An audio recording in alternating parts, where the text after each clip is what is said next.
Welcome, Pewter Report readers, viewers, and listeners to a brand new edition of the Pewter Report podcast, energized by Celsius, the official energy drink of pewterreport.com. It is a Wednesday edition of the show, and we are finally to an episode where we can break down a regular season game for the Bucs against their opponent, which this week it happens to be the Minnesota Vikings for week one, where the Bucs travel to Minnesota for the game. We'll break down this whole matchup. We'll also talk about some recent Bucs news, some players that weren't there today, and a lot more. I'm your host, Matt Matera. Joined with me is the face that runs the place at pewterreport.com, SR Scott Reynolds. And Scott, I got a simple question for you. Are you ready for some football?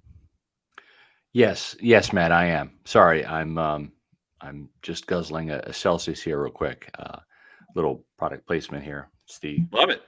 It's the cucumber lime, Matt. You got me turned on to it. I went for it. I went for it many months ago, and then you got on this kick, and now I'm back on it too. So Wednesdays, it's a double Celsius day, folks. It just is.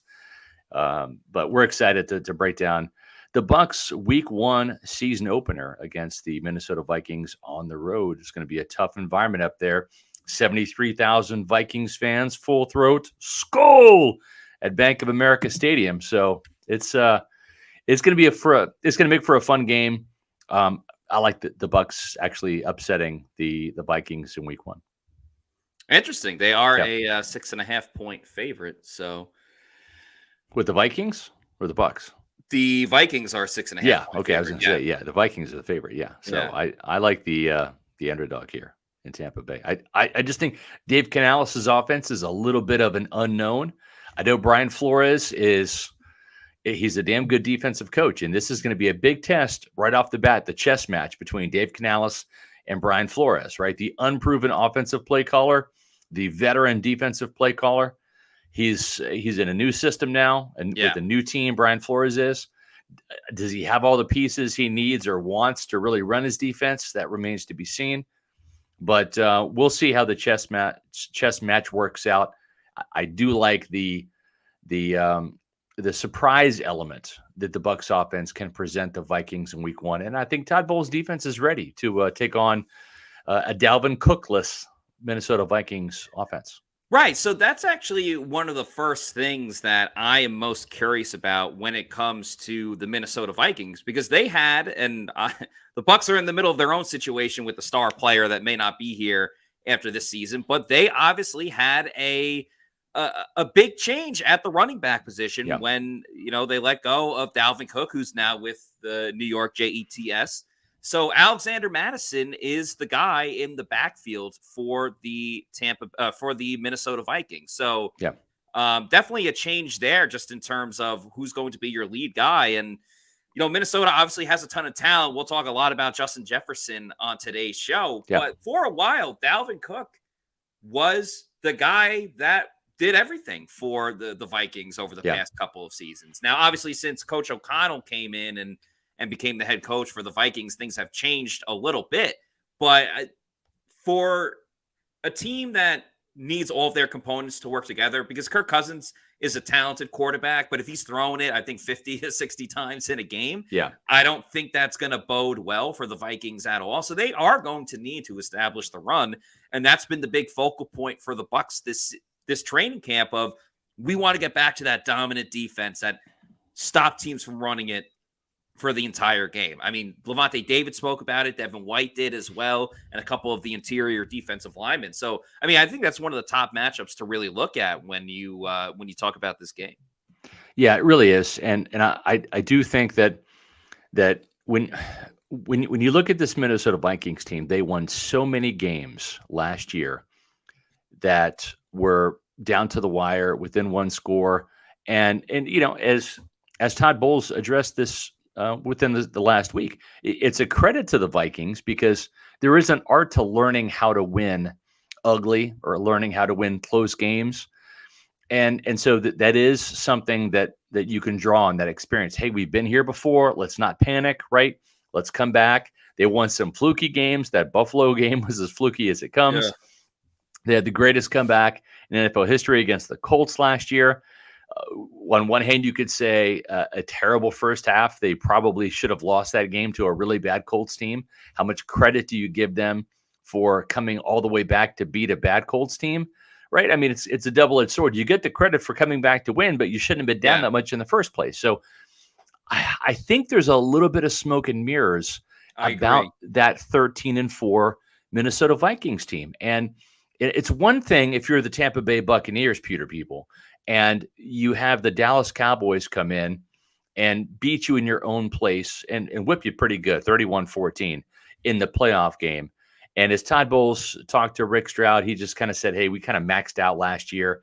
You know, he didn't say the team was out of gas, but they kind of were out of gas at the end of the season with a lot of older players on that roster, including Tom Brady. I don't want to say it's forgivable to lose at home in a playoff game, but you could understand, right? An 8-9 Buccaneer team losing at home. That's not mind-blowing. That's not an upset per se. But when you're a 13-4 Minnesota Vikings team, Matt, and you've got the New York Giants coming to town and they whip you in your place in the first round of the playoffs, I mean, that was an upset. That was something that shouldn't have happened. Yeah, not only that, I mean, the final score of that game was 31-24 in favor of the G-Men. But it's funny you mentioned the Dallas Cowboys because you talked about smoke and mirrors. And I think almost the perfect example of why the Vikings, at least in our outside opinion, can't be trusted. That was one of the marquee matchups later in the season. It was on November 20th. So we're talking about the third, fourth quarter of the NFL schedule. You want to talk about a whooping. They lost 40-3. Yeah. 40-3 on a nationally televised game. It was such a bad game that by the start of the fourth quarter, whatever network they were on, I don't remember if it was CBS or Fox, they changed it over to the other game that was going on. That never happens when the Dallas Cowboys are playing because whether you love them or hate them, and a lot of people hate them, especially here. Yeah. It's eyeballs to the screen. So the fact that it was that bad of a showing by the Vikings, it leads a lot of questions about that team, and then obviously losing the playoffs as well. We do have a super chat from LDBC's Most Wanted, so thank you so much for those $4.99 super chat. They say, saludos, PR. I feel like Ryan Neal isn't getting enough love. Young, physical, and long. He's 6'3".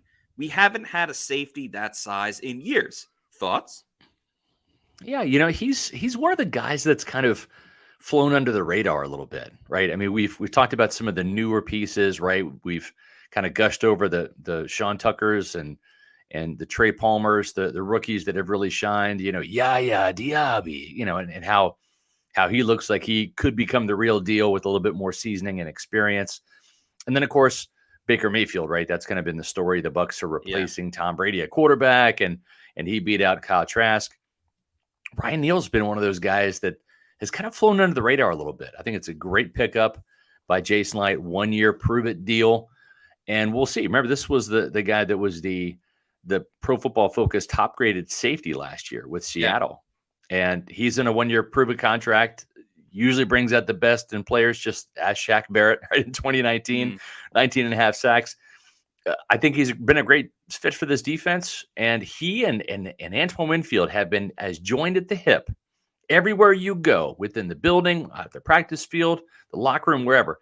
Those guys are joined at the hip just as much as Carlton Davis and Jamel Dean are. So I think Neal's going to have a big impact. And as it pertains to this game, and again, I have no knowledge of the Bucs game plans. I'm not sharing state secrets here. The media were basically kind of ushered off the practice field after the first 20, 30 minutes of practice where they do calisthenics and warm-ups and individuals. All of the team stuff is under wraps. But, Matt, we saw Ryan Neal do a lot of blitzing on first and second down in practice and training camp. And to me, I think he is going to play a big role in the Bucs wanting to shut down the run and get teams into third and long situations where they can rush the passer and either pressure that guy into throwing interceptions, which they need more of, or sack the quarterback, which they also need more of. So there's an emphasis this year on stuffing the run. I think you're going to see a lot of either cover 3 or cover 1, and that means putting Ryan Neal up in the box for some early run blitzes on first and second down, sending him downhill. And I think that's what he does best. I think what you're going to see with Ryan Neal and his value and importance to the Bucs defense, it's going to be one of those things where he's super, super valuable to the Bucs, but it may not come in the score box of, oh wow, he's second on the team in interceptions, or oh my goodness, he leads the Bucs in tackles. No, he's going to have a sprinkle of double-digit tackles here, a 2-sack game and a forced fumble there, a game-winning interception there as well. I mean, you go back to all of our tweets in training camp, and God bless you, because we tweeted a lot throughout training camp. Yes. The biggest plays that Ryan Neal was making was, as you said, blitzing off the side, getting to the quarterback. But you don't see that totally go through its entire culmination because he can't hit the quarterback in practice. Would the quarterback have thrown the ball? And I think Antoine Winfield Jr., who got hurt towards the end of training camp, he's fine. He's been practicing. He's good to go for the game. Yeah. But I think while Carlton and Jamel, you saw them make some interceptions, Ryan Neal and Antoine Winfield Jr.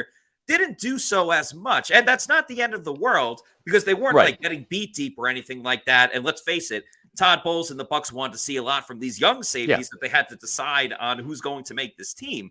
So they kind of already knew what they had with Ryan Neal. I'd also put Ryan Neal in the category of Dave Canales energy. Like when he's when he is talking up at the podium or press conference, super outgoing, super fun to talk to. So I feel like we discussed great communicator. That's that's one way to say it. That's one way to say it. So I think he got a lot of hype early on, but then as the season goes, the quarterback competition takes a hold. Mike Evans has an ultimatum for when he gets an extension. So Ryan Neal, I think, will be great. We will talk about him a lot once the season gets here, but his style of play, I think, is better suited for none of this patty cake type of stuff where you can't hit anybody. Now it's real, it's live, and this is time for Ryan Neal to shine. Well said, Matt. And he really could be one of the stars in week one because whether the Vikings do some early down passing or try to establish the run to create some balance that they had last year, the last couple of years with Dalvin Cook, that takes a lot of pressure off Kirk Cousins. To me, I think Neal is going to be very active in this game, especially against the run. We have a $2 super chat here. Hola from Coulter. Hola, what happened with James, Mr. Bucks Nation? Well, we, like any other business, we sometimes have a bit of a revolving door, right? We bring in new people and some people leave and you know, we don't like to, no animosity. We've got nothing but love for JC Allen, nothing but love for James Hill. Sometimes schedules have some conflicts. Kind of happened that way with Casey Hudson. You know, we love Casey, Pewter Report alumni, but you know, there's just sometimes some external factors that play a role in availability and workload and things like that. So was not performance based or anything with either one of those guys. We love them. It just, you know, no ill will, no animosity, just kind of different schedules and things didn't always align as we both sides wanted to. So exactly. And I think kind of a amicable split, you know, in those instances, not unlike any other things with teams or businesses or whatever. Speaking of splits, this one maybe not too amicable. Keyshawn Vaughn was not at practice today, and that's kind of noteworthy because he fell to number 4 in the depth chart. As we talked about with Sean Tucker taking over that number 2 role. And remember Keyshawn Vaughn was entering training camp as the number 2 running back, and he has shown improvement. The problem is he's not fast or explosive, and Sean Tucker is. And Chase Edmonds, when healthy, is as well. So this is a matter of looking at production, and Sean Tucker earned the number 2 job. Keyshawn Vaughn, 17 carries, 21 yards. I'm not good in math, but that's a less than 2-yard average. That's like a less than 1.5-yard average. And some of those were getting tackled in the backfield before the play even had a chance to work. I get it. But, you know, Sean Tucker didn't play with the starting offensive line either, Matt. Not at any point. And he was able to rip off a 26-yard run, have a 15-yard catch on a screen pass, and just is a faster, better back. And so Keyshawn Vaughn today did not show up for practice, and that did not make Coach Todd Bowles happy. No, I mean, how could it be? It's literally like, all right, all hands on deck. We're moving forward to the regular season, and where's Keyshawn? Oh, he's not even there. And we'll find out more tomorrow. Todd Bowles spoke about it. I'll play the video real quick. It's a very quick video. What's his status? We'll see tomorrow. He's healthy of personal reasons, and we'll deal with it tomorrow and see where he's at. No, it's not an excuse. As you see from Todd Bowles there, says it's not an excuse absence. So I don't want to speculate anything just yet. I mean, we can point to certain things about being angry that you're the fourth running back on the depth chart.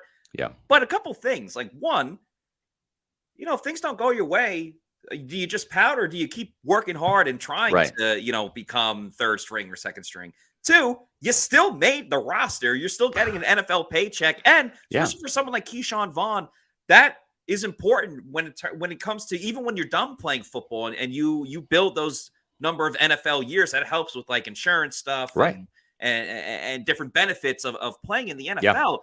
And let's face it, if Keyshawn Vaughn is angry now and not showing up to practice when he's in no position to be like, I'm holding out, screw it, things like that. How's that going to look after this season where clearly the Bucs aren't going to re-sign him if he's not showing up to practice? There's no one clamoring for Keyshawn Vaughn. There's no team in the NFL right now that's like, oh, good, I hope the Bucs cut him. Sorry. He was probably the 53rd guy on this team. He made the 53 because of two things. Number one, Chase Edmonds is still hurt. Number two, was dealing with an injury that caused him to miss the last two preseason games. Number two, he's actually a pretty good special teamer. He can run down there even as a gunner, and probably not going to be the starting gunner, but he's got experience doing that. He's an okay special teamer, but it's a loser mentality not to show up, right? When you made the 53, like you said, Matt, and you're not happy about it. Why, you're in a contract year? Okay, then go somewhere else next year for a fresh start. But accrue your fourth year this year, get towards free agency and all that. But I'm sorry, there's no transfer portal in the NFL, right? You can't just opt out and join another team. So maybe he's trying to, be the disgruntled employee, hoping the Bucs will just cut him. I'll tell you what, right now, I take Patrick Laird.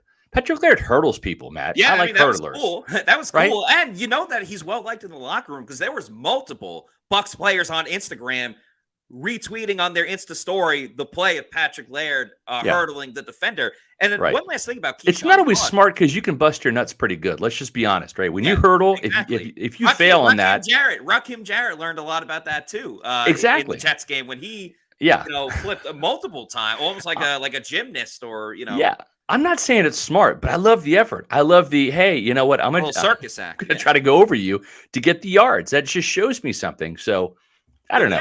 I'll take Patrick Laird over Keyshawn. The last thing I'll say about Keyshawn Vaughn, Cali Bucks agrees. He should learn a lesson from former Buccaneer running back Ronald Jones, because Jones didn't really want to be with the Bucs anymore once it was clearly Leonard Fournette's team. And yes, he ended up on the Chiefs, but he didn't really play for the Chiefs. He was inactive like pretty much the entire season. This year he goes to the Cowboys. He's already suspended for the first two games of the season.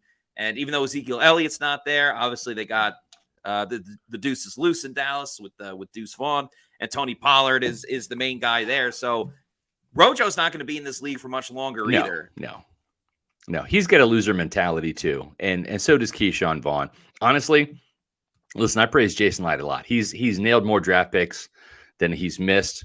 He has built a Super Bowl championship roster. There's still 8 players that have been to a Pro Bowl, at least one on this roster right now, which is more than any other team in the NFC South.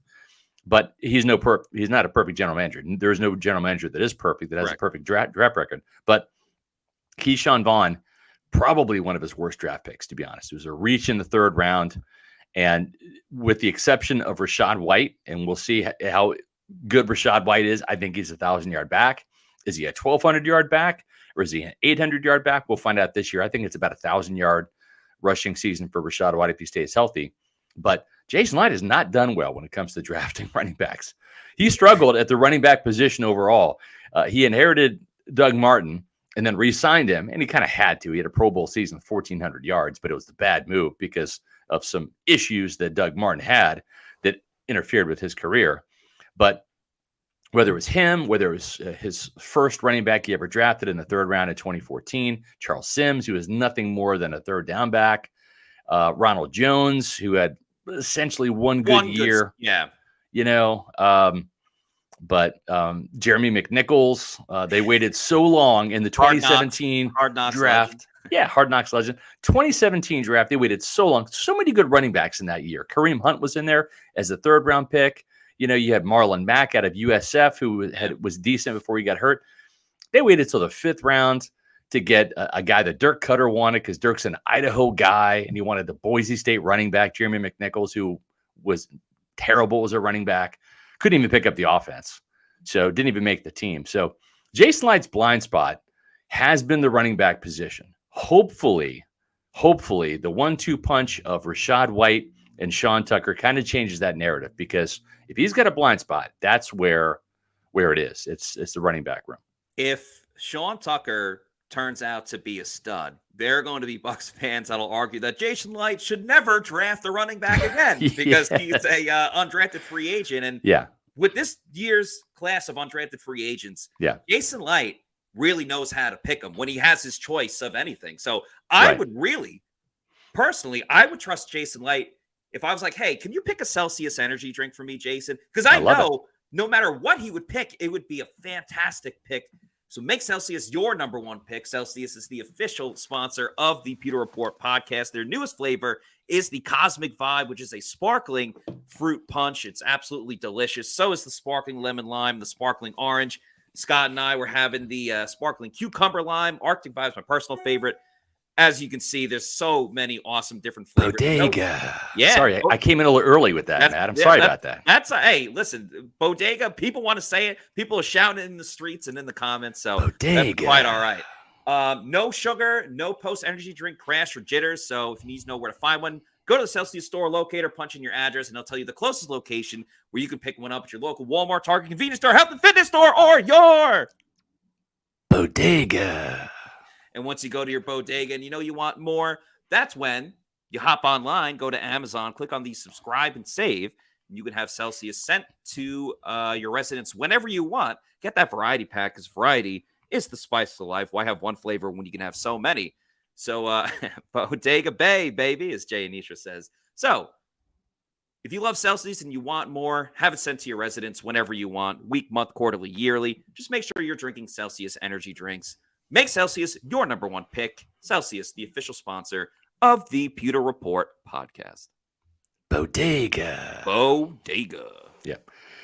All right. Well, let's continue on, shall we, with our Bucs Vikings preview. Any other news today? Let's wrap up the news. Then we'll really kind of dive into Bucs Vikings. Yeah, sure. Let's finish it up. Yeah, we heard from Baker Mayfield today. Heard from Todd Bowles as well. This is the first time that Bowles was able to be asked about the Mike Evans situation with again the line in the sand about what's going on with the ultimatum by Saturday. So Bowles spoke a little bit about that, how it won't distract the team, and Chris Godwin spoke about it too. And obviously, Mike and Chris are very close as the top two receivers. So we'll get to that video. And they'll stop negotiating.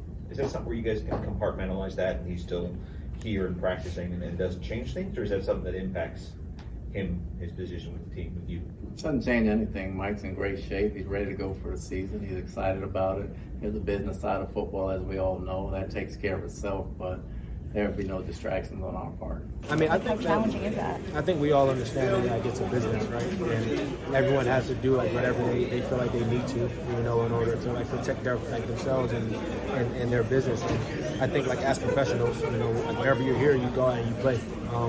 And I don't know if there's a better example of that than Mike. I feel like you wouldn't even recognize it in the building because of the way that he handles himself. And again, that's a testament to him. He's the ultimate pro.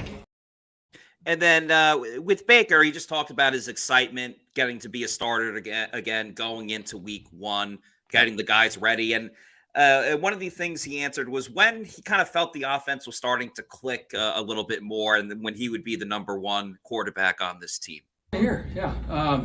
It's what you work all year for. The real thing's finally here, so we're ready to finally go out and play somebody else for real, and just see all the things that we've been working on. See how it comes to life, all the little details, all the off-season workouts, the foundational stuff that we've been trying to get installed, and just to see how it plays out, and just to see how guys handle it throughout the game. It's football. It's the highest level you can play at, so there's going to be ebbs and flows, ups and downs during the game, and so we're built to handle that adversity, and so I'm excited to see how we do. We got into that Jets week. It really started to see all the little checks at the line of scrimmage. We had the whole foundation, and now it's about adapting to what the defense is giving you, and from there, I think just took control of it. So I think you guys saw a little bit of it when Dave started getting on a roll in that last preseason game, so we kind of saw what our offense is supposed to be, just getting the ball out, taking care of it, and that's when I really felt it. Baker, I'm just curious, has your mental approach changed at all going into this week for week one versus like other years when you were the starter compared to now? To be honest, every year is different. In this one for me, it's had the whole offseason to work with this group, new offense for everybody. I've worked similar offense in the past, so just trying to learn and not act like I have it figured out each day. So for me, it's now going into year 6, so act like I've been here, but also still have a young mindset. I always have room to grow and learn, but also take command of it. Be a leader and just show that instead of just focus on the game plan only. Yeah, I have to do my job, but also bring everybody else along at the same time. And then one more thing about Baker before we get to Adam Hamilton's super chat. People have loved the show Quarterback. Yeah. Kirk Cousins, Pat Mahomes, and Marcus Mariota were featured. Yeah. The first one, a lot of people want Baker to be in season 2. Has Baker been approached before? Is he going to do the show? Well, Scott Reynolds asked him today, and this was his response. Approached to do the quarterback show? Yeah, last 2 years. Last 2 years. And It's just when it comes down to it, I've been criticized for my commercials, but when it comes down to the season, I'm locked in. So I think there's a time and place for that. But I don't exactly love you guys in the locker room and all the cameras around. It's no offense to y'all, but when it comes down to ball, I want to be around our guys and have fun. Thanks, guys. So that's an emphatic no from Baker Right. Mayfield. Yeah.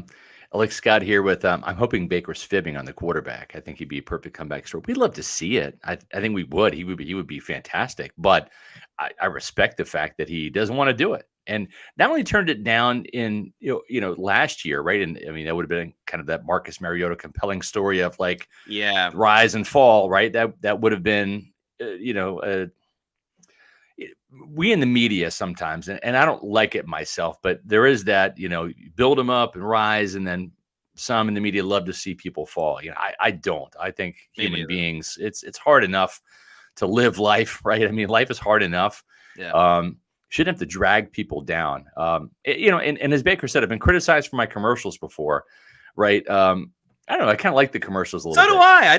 I thought they were like he's living in the stadium. Yeah, I thought those were kind of cool, and those are obviously something you shoot in the off season, right? They don't affect your day-to-day preparation, but the quarterback, it does, right? That's you have quarterbacks or cameras following you all the way from home to work to game day and all of that stuff. So it's a lot. So for Baker to turn down that opportunity, especially this year, was good, and I think it's good for the Buccaneers. Yeah, plus he was on Hard Knocks a couple seasons ago. He's probably sick of it. Maybe, if he went to Super Bowl this year, then he'll do it next year. Right.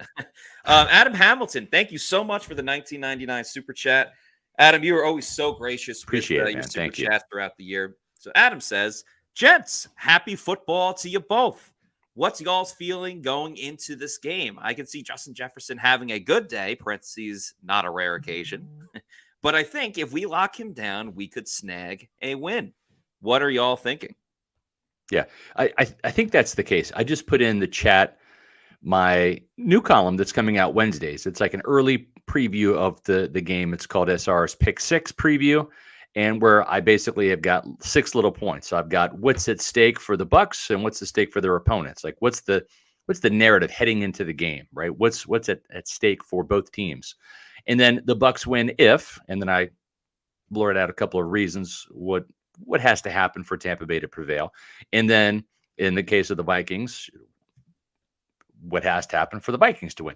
And then I've got a couple matchups. And of course, Justin Jefferson is one of those matchups. And I'm going to be really curious to see, Matt, because as Josh Capo was pointing out in our group chat earlier this morning, when the Vikings played the Eagles in week 2 and they lost, right? They started off with a convincing win against Aaron Rodgers and the Packers at home in week 1. And then they go on to lose in week 2 on Monday night against the Eagles. And they started off 9-1. So they ripped off 8 straight wins after that. They were a hot team. Yeah. But they lost to the Eagles in week 2 on Monday night. The Eagles have got 2 very good corners. And so I think what Justin Jefferson, how he was deployed, and this is what we might see against the Buccaneers with Carlton Davis and Jamel Dean, is deploying Justin Jefferson in the slot against Christian Izien, right? If you want to attack the weakness of this Bucs defense, it's going to be pick on the rookie nickel, right? Pick on the slot corner. And not just that, but Justin Jefferson's got speed and size over a guy like Christian Izien. So we might see that. And that leads me to a point that I brought up in today's SR's Pick 6 preview, which is, does Todd Bowles deploy Carlton Davis in the same manner that he did against Jamar Chase last year? Does he start the season off saying, Carlton, I need that same type of performance that you did against Jamar Chase. Yeah. Do it against Justin Jefferson. Play cat coverage, which is wherever that cat goes, you follow. If he lines up in the slot, you're in the slot. If he lines up outside, you're outside. And we'll see if he is deployed in that manner. This might be the game to do that. Now, I would still, because Carlton's not as fast as Justin Jefferson, not as explosive, still have some safety help over the top, right? Shade Anton Winfield over to that side if he's in the slot, or certainly, off to the side if he's left or right. It's going to be interesting to see how Carlton Davis is deployed, if it's going to be against Justin Jefferson down in, down out, or if they're going to play that kind of standard. Carlton's on the left side, Jamel Dean's on the right side, and maybe play some cover 2 and help out with some safeties deep. I'm sure Bowles is going to mix it up. It's not going to be the same static defense down in and down out. But if I am Kevin O'Connell, I'm going to want to get my star player, Justin Jefferson, away from Carlton Davis and Jamel Dean as much as I can and ISO him on Christian Izien. Yeah, it's not just hey, we're going to put our number 1 wide receiver on a rookie corner in the slot. It is, we are putting the best wide receiver in the NFL. Yes. Right. Rookie that admittedly had said that he's only played slot corner for 1 season in his last year at Rutgers before into the NFL. This is kind of, with all due respect to Christian Izien, and I think he's a very exciting player, this is the closest that you may get to David versus Goliath in the NFL version of just talent against talent. So, and Todd Bowles, we've seen it before. He'll go his way, and then if things don't work out, he'll either make adjustments, or the next time he faces that team, that's where he really changes and doesn't do what he always necessarily does. Yeah. I think Todd has to start that from the beginning. As you said, we've seen with Carlton Davis, whether it's against DeAndre Hopkins a couple years ago, whether it's his blood feud hatred with Michael Thomas when Michael Thomas is healthy, or Jamar Chase this season. Carlton is up for the challenge. Yeah, he is. Going against some of the best receivers in the league. And I understand you kind of still want to figure out your defense or in general. I think Bowles had a good answer today when talking about the strengths of this team. And he was like, we don't really know yet. We're not going to know that until 4 or 5 weeks into the season. So I get, like, you want to have your regular base defense of what you're going to run for most of the year. But again, if this is a very winnable week 1 game against a quote unquote good team because they made the playoff a season ago, why would you let Justin Jefferson and the Vikings take advantage of that matchup against Christian Izien? Why not put Carlton Davis against him for a majority of the game? Throw Dean on him for a couple of series. Like, it doesn't make sense to me of, we're going to tire out Carlton or something like that. Like, it's the NFL, man. Travis Hunter in college football is playing 100 snaps on offense. I think Carlton go from one side of the field to the other against. Well, let's remember too, week 1 is in a dome stadium. You're not playing in Tampa where it's the heat index is going to be 107, right? I mean, so take advantage of the air conditioning in week 1 and have either Dean or Davis run all over the field, because I think that's what's going to happen. If it doesn't happen, if Justin Jefferson is not deployed against Christian Izien a fair amount of time, which to me would be 50% or more, then Kevin O'Connell not doing his job as a play caller, because you want to attack your opponent's weakness, and why not do it with your strength? I mean, that's bludgeoning your opponent. So I think that is something that bears watching. And the other thing too is when you look at the Vikings depth chart, right? Adam Thielen is gone. They've kind of gotten they've switched out a lot of parts, not just defensively, but obviously Thielen was a long time Minnesota Viking now with the Carolina Panthers. TJ Hawkinson, right? He's probably going to be that number 2 guy in terms I would think so. With KJ Osborne as your wide receiver too, and Jordan Addison. But that's another big question. I think this is where Ryan Neal comes into play a little bit with who's going to cover Hawkinson. Obviously, Winfield's talented, but he's a little bit smaller. This could be Ryan Neal's time to shine, or first moment to shine with the Buccaneers going up against Hawkinson. Mm-hmm. The other thing too is with Jordan Addison. I know there's been a lot of fanfare about him. He was a good receiver at Pittsburgh, right? Then he goes to play with Caleb Williams out there at USC, first round pick of the Vikings. And they needed another receiver. You got to kind of restock that position with losing a big time weapon like Thielen, who was getting a little long in the tooth, right? So you go younger and faster, more athletic here. But the thing with Addison is he had 1 catch for 22 yards in the preseason. I'm not saying he can't or won't explode against the Bucs in week 1. But I will say too, Justin Jefferson was limited to 4 catches for 39 yards on 8 targets when the Bucs beat the Vikings in 2020. That was during Jefferson's rookie season. And that was later in the season. That was week 10 or 11, something like that. So yeah, it was after the bye week. So I'm not as concerned about Jordan Addison in week 1 as I would be later in the season. Now, again, maybe I'll eat my words, but I think Tampa Bay secondary can do a good enough job of containing Jefferson and then making Addison or Osborne beat you, because I don't think either one of those guys, and I know Todd Bowles was hyping up and speaking up the Vikings today, and he loves Osborne as a player, but they don't scare me as much as Jefferson does. You have to kind of take that Chicago Bulls approach, right? Yes. And it was hard to beat the Chicago Bulls in their prime with Jordan, but it's like, we can't let Jordan kill us, right? If Scottie Pippen and Tony Kukoc and John Paxson beat us, right, and Steve Kerr nails a game-winning 3, then okay. But damn it, we know the game plan going in. Don't let Jordan beat us. And as you said, Matt, Justin Jefferson, he is the Michael Jordan of wide receiver right now. This guy probably is the best receiver in the game right now. He is. He's unreal. I mean, he's going first overall in a lot of fantasy football drafts. And I don't think it's the case for the Vikings. I mean, I'm in full agreement. You got to shut down Justin Jefferson, and that takes you a long way to victory. Yeah. But I will say for the Vikings, they don't strike me as a team just yet where it's like, if Justin Jefferson isn't producing, then the team has no shot at all. I still do think that they have enough talent out there, and Addison is probably better. You're going up against him now in week 1 than 10 weeks from now in the season when he's a little more seasoned playing in the NFL. So that's part of the big thing right there. I also feel like, I know Kirk Cousins is Mr. 1 p.m. or Mr. 4 p.m. and he struggles in prime time in that small sample. But I also think that Kirk Cousins can get rattled pretty quickly. Yeah. And I think that's something you saw a little bit. I know we were talking about quarterback before with Cousins, not necessarily getting hit. Like, he did a lot of moaning and groaning and grunting. I think that's just the nature of the game. He showed that he's a lot tougher than he is. But I think you can kind of, Todd Bowles is, all the crazy stuff that he does on this team with different looks and fronts or whatever. I think Kirk Cousins is a little more susceptible to falling for things than, say, an Aaron Rodgers would be. I mean, everyone saw the video now of Rodgers in the joint training camp pointing at Nolan Turner being like, "You're not blitzing. Right. You're not blitzing." And then he did exactly. I feel like Bowles can get away with throwing some different things at Kirk Cousins, fooling him, and then he'll either have to get rid of the ball quickly or make the wrong read, and that turns into an interception. So that might be something I'm kind of might be tuning into is the Bucs getting more than 1 turnover for this game, taking advantage of some mistakes that Kirk Cousins might make.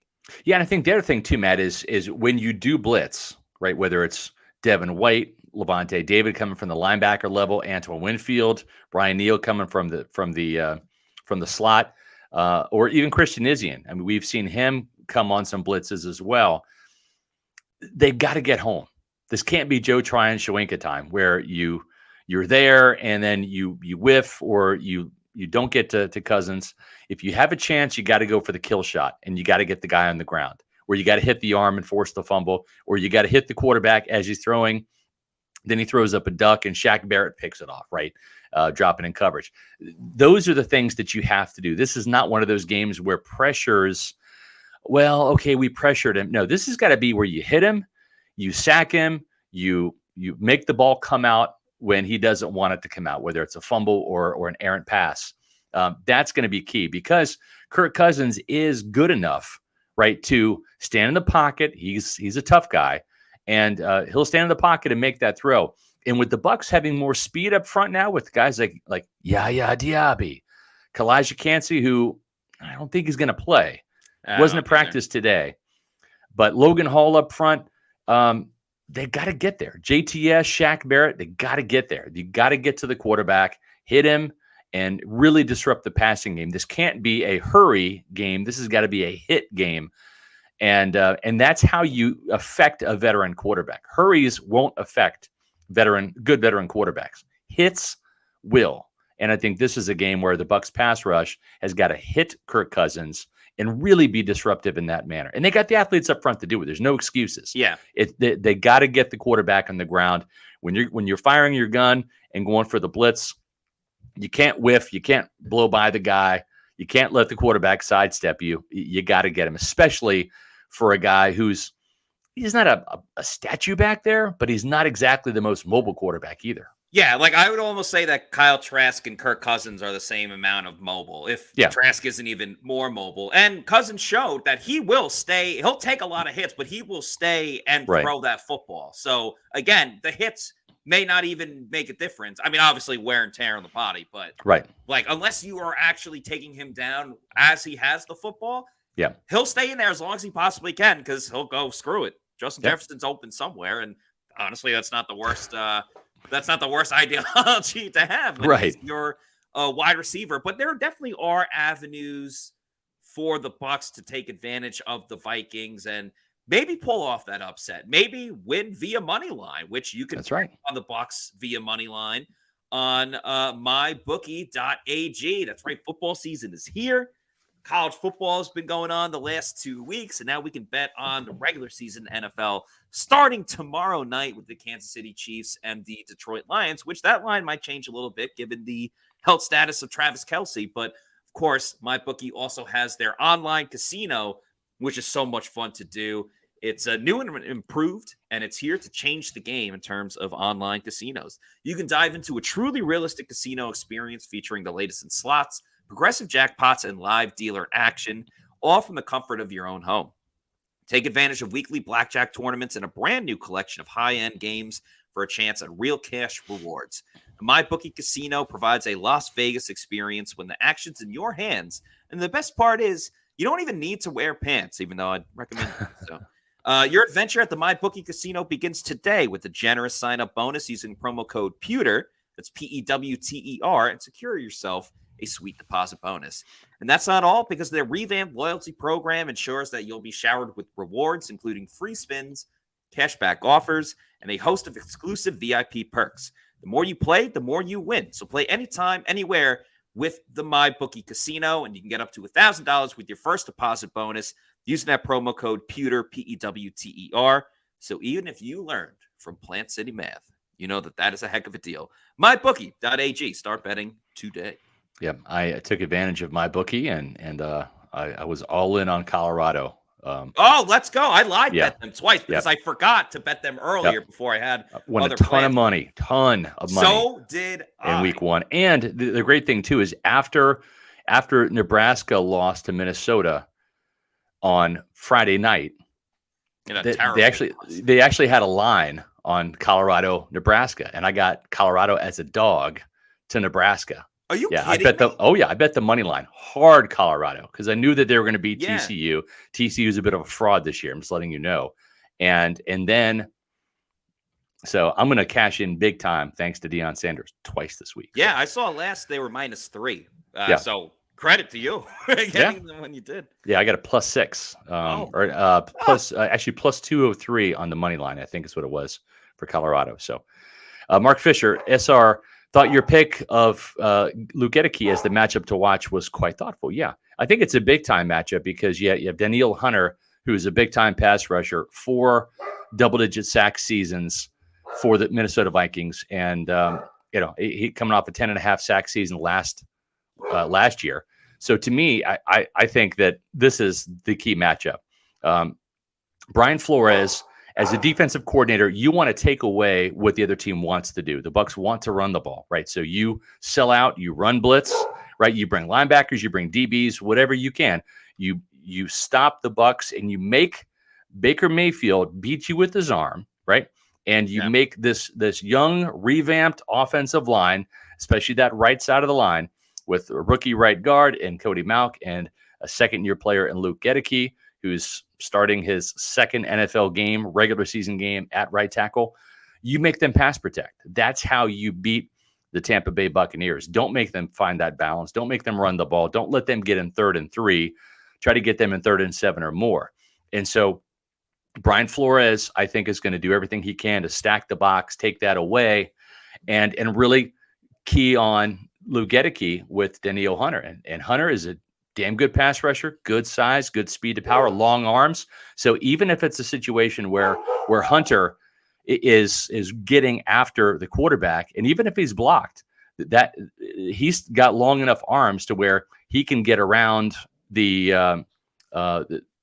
there he is right there. There's Danielle Hunter. He can get around right tackle Luke Gedeke and still make a sack. So I think that is a big time matchup to watch. For the Bucs to be successful, they've got to keep getting into 3rd and short situations, or just avoid 3rd downs altogether and just get 1st downs on 1st or 2nd down. That's key. And that's allowed.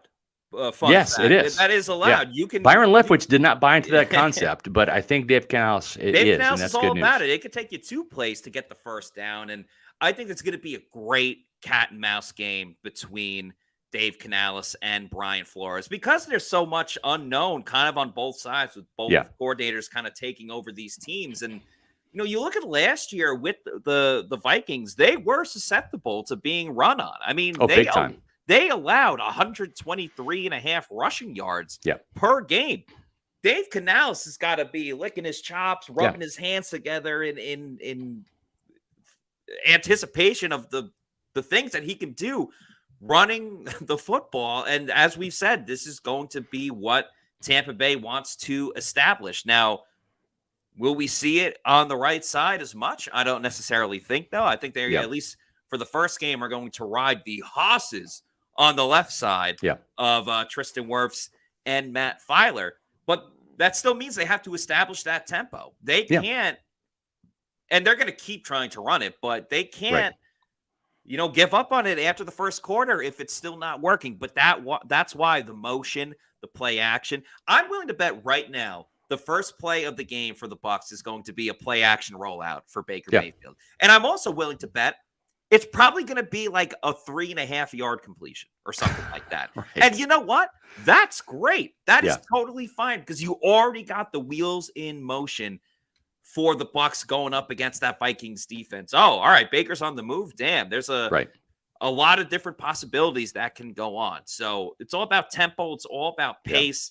I don't know. I mean, the odds always say, like, if you win the kickoff, always defer, so you get the ball in the second half. But part of me wants to see this Bucs offense. Take the field. Let's get this offense going. Let's get this lead right away. Show that we are different from last season, where scoring on the first drive was very few and far between for that Bucs offense. Let's give our defense a lead and just let Baker bake, and let's keep it moving from the get-go. Yeah, I agree. First Name Greatest says, Duke and Colorado helped me big. Well, the great thing about Colorado, if you've been paying attention on any of our Pewter Report podcasts where we do the Immuni financial read, which is coming up right here, is they've got the word Colorado as part of their commercial. At Muni Financial, we help you live in the now. Dude, congratulations. We're so happy for you. Thank you. And even though the now may feel very different, you still need to plan for the future. How's retirement treating you? Oh, just fantastic. I know I say it all the time, but you really got to come up to Colorado. Let's do it. All right. Yeah. We can help you develop that plan to keep you on track, so you can still prepare for tomorrow, today. Muni Financial. Plan ahead, stay ahead. Folks, that was perfect right there. We did not even realize it, but Duke and Colorado in the same message, and it's Mm-hmm. also in the Immunity commercial. Duke, you got to come to Colorado. So it works out perfect. What a segue. Listen, folks, if you have not done so yet, here's what I want you to do. I want you to go to Muni.com, and I want you to give Muni a call at 1-800-868-6864. Even if you have a financial advisor that you employ and done business with, et cetera, it doesn't hurt to get a second opinion, especially in this wacky, crazy economic climate here in this country and around the world. It doesn't hurt to get a second opinion, right? You do that with your health. Why don't you do that with your financial health and your financial wealth? And Muni does more than just legacy planning. They do brokerage and advisory services, retirement accounts, college savings accounts for the kids, insurance services. They got over 40 years of experience, folks. Let Muni Financial help you plan ahead and stay ahead. Do what I do. Most of my financial investments are with Immuni.com, Immuni Financial. Go to the website, Immuni.com. Give them a call at 1-800-868-6864. I think the other thing to really kind of consider with Brian Flores is there's some weaknesses on this Vikings team. And I think one of them, and this has got to be music to either Mike Evans' ears or Chris Godwin's ears, but they're cornerbacks, right? Byron Murphy Jr., especially Caleb Evans. Evans got picked on a lot last year, coming out of Missouri.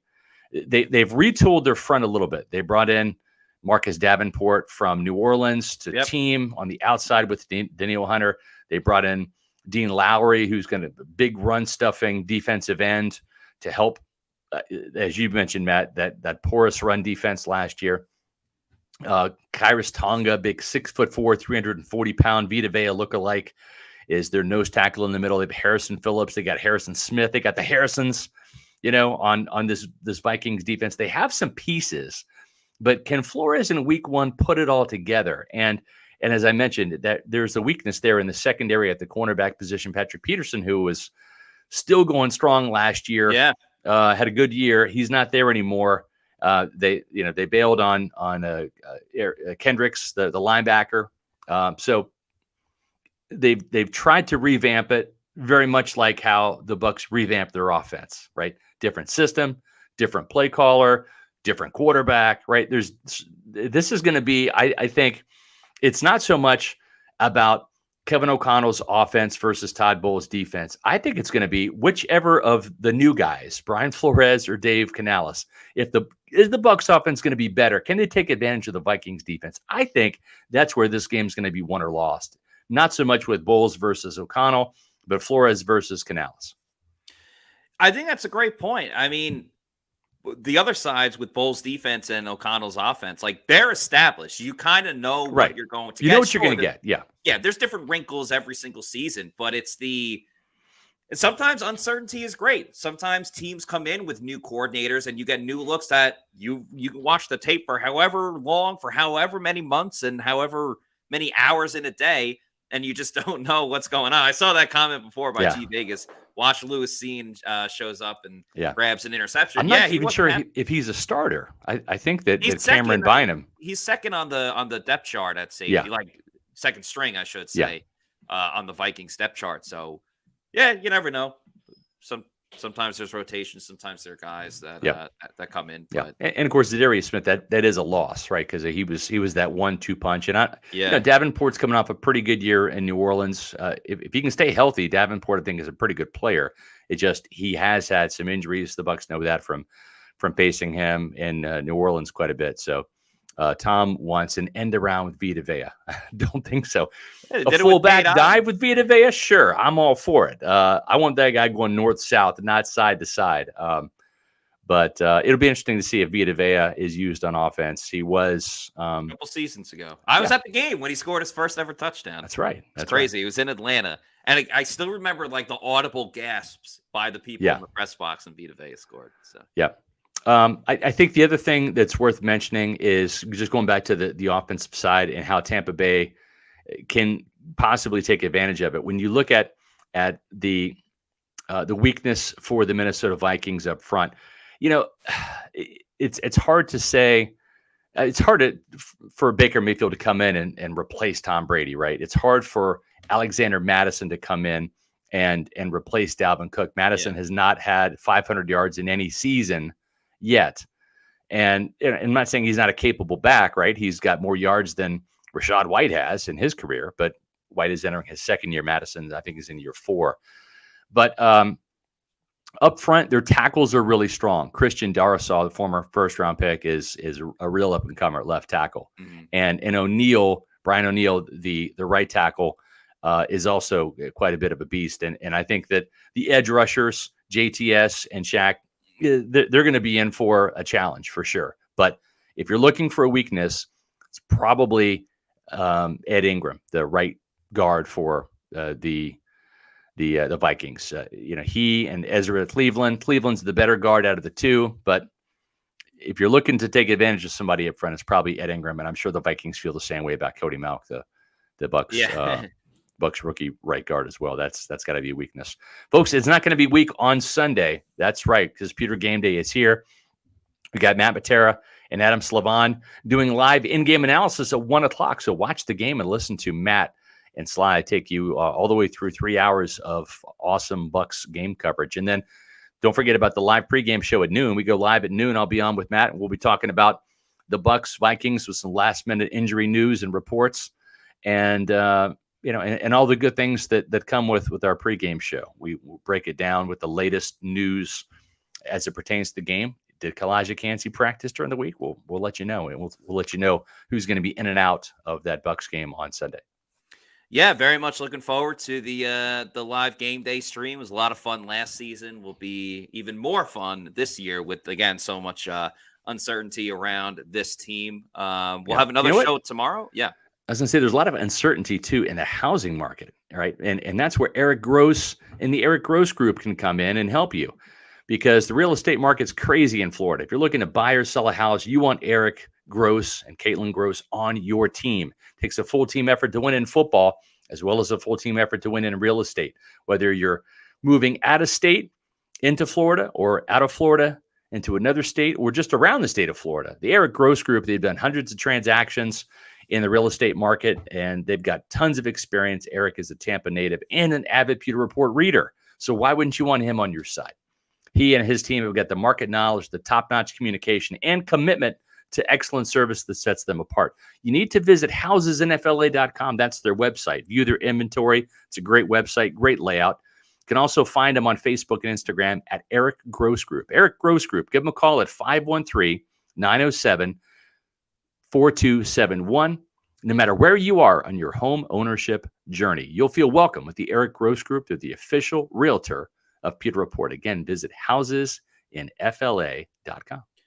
And we will have another show tomorrow at 4 p.m. to dive into a little bit more about the Vikings. We plan on having a Vikings reporter on to just learn a little bit more about the ins and outs of the Bucs opponents this week. But of course, and we'll have news and notes from tomorrow's practice as well, like who's practicing. But in the meantime, please follow us on our social media on X, Instagram, Facebook, and Threads. And of course, our YouTube channel is Pewter Report TV. We're always churning out the content, so you never know what we're going to have out next. So please follow us on all that stuff. Please like and subscribe to our YouTube channel. We are gaining more followers each day, and we couldn't do it without you, the Pewter people. So that's going to do it for us on today's show. For Scott Reynolds, I'm Matt Matera saying thanks everybody for watching, and we'll see you tomorrow at 4 p.m. for another edition of the Pewter Report podcast. Out. Bucs win on Sunday.